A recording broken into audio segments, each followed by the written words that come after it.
Hello and welcome back. Today I'll be going over the very basics of fountain pens. If you are a complete beginner when it comes to fountain pens, hopefully this will explain the fundamentals when first looking to purchase one for yourself or as a gift.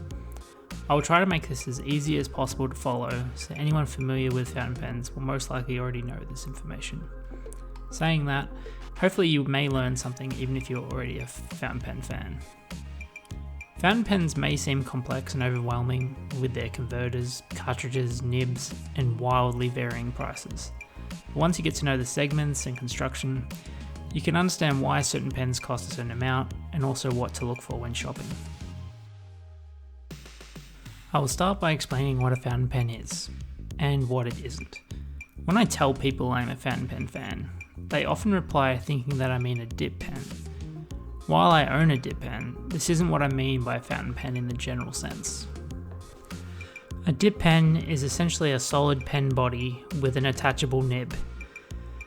These are used exclusively for dipping into an ink bottle or ink well and then writing on the page.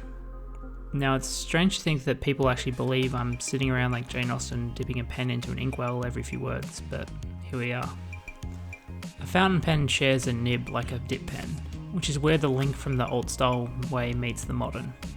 A fountain pen holds its own ink though. There is no inkwell or dipping required. The ink is held in either a plastic cartridge, which is pre-filled and can be bought in packs, similar to replacing the ink in a nice Parker ballpoint. Otherwise the pen can be filled with a reusable converter, which comes empty, and you fill it with your own bottled ink. More expensive pens also sometimes come with a piston filling mechanism, which uses the entire inside of the barrel to hold the ink in large quantities. Let's first talk about the defining feature of a fountain pen, its nib. The nib is the part of the pen that touches the paper. It is what the ink flows through and onto the page. It accomplishes this via the feed on the underside of the nib, which the ink runs through from the cartridge or converter inside. Nib sizes can be confusing, which is why it's best to first confirm what we are talking about when we say the nib size. The size of the nib could mean either of two things. It usually means the size of the tip of the nib that touches the page, ranging from extra fine, fine, medium, broad, double broad, and into italic nibs. This is how thick or thin the line you put down on the page will be. This is how you determine what size you like, depending on your writing style and size. Alternatively, when we say the nib size, we might refer to the actual physical size of the entire nib, with brands often having their own sizing systems. I will show you two Kavecos, one with a small number 2 nib and one with the larger number 6 nib. In this example, the smaller number 2 nib on my Kaveco Sport is a medium, while the larger number 6 on my Supra is a fine, meaning that the physically larger nib is listed as finer than the number 2. It is also worth noting that nibs from Japan are usually finer in general than Western nibs, meaning a medium pilot nib could write finer than a fine Western nib such as Kaveco's. Nibs are generally constructed out of two possible materials, either steel or gold, both providing different writing feels. The more expensive gold nibs will generally provide a smoother writing experience as it is a softer metal, but this isn't always the case. I will now show you how to refill a fountain pen with a converter.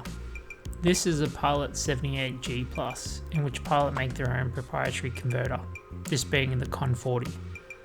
This is perhaps the most daunting part for newbies when it comes to fountain pens, and it carries the most risk to your desk, carpet, and clothes. Before refilling, if you are changing ink to a different colour or brand of ink, you need to clean out the pen and the converter. Grab a jar of warm water, twist the converter to draw water into the pen and then expel it. Do this until the water is mostly clear inside the converter. Now for the most dangerous part. Unscrew the cap of your bottled ink and remember where that bottle is at all times. Take the dry converter and slot it back into the pen. Twist the converter so the plunger is nearest to the nib, and then submerge the nib into the ink bottle and twist the converter to draw ink into it. You will find it only half fills and you'll need to twist the converter out to get rid of the air bubbles. After a few times, you will get the converter roughly 3/4 full. Don't expect it to fill completely. Your priority now is to carefully place the lid back on the bottled ink. Do this before putting the pen back together. I've seen photos online of full bottled inks being spilled, and it's not something you want. After the ink is safe, screw the barrel back onto the grip section and your job is done. Wipe away any excess ink on the nib if necessary.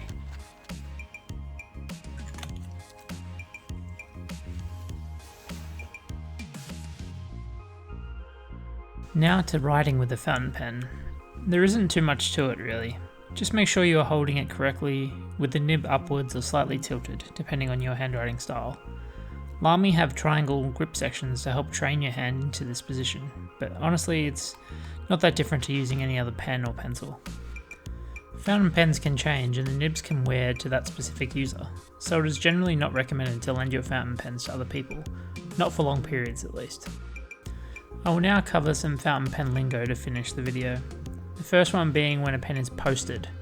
Posted refers to the cap being posted onto the end of the barrel, which increases the length and the weight of the pen. The second term is when a pen hard starts. This refers to a pen not putting down ink on the page from the first stroke. Some pens you might write a few downstrokes before ink starts to flow onto the page. I find this very frustrating. Luckily this is pretty rare, so don't let it put you off.